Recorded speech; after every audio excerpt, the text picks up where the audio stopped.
الاستعمار الاستعمار في الجزائر كان حربا وقتلا ودمارا. الاستعمار في الجزائر كان نهبا واغتصابا وخرابا.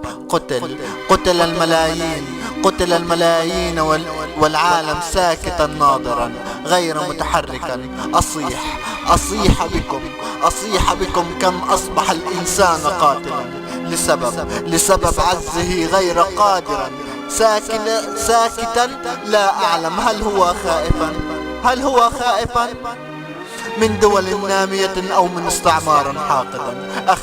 أخي بالجزائر مقاتلا، شعبي مناضلا شرسا لشرف الأمة مدافعا، حاملا بندقيته سائرا، يمشي بجبال بطريق شامخا غير خائف، كالأسد في الغابات ملكا، وعلى العدو متسلطا.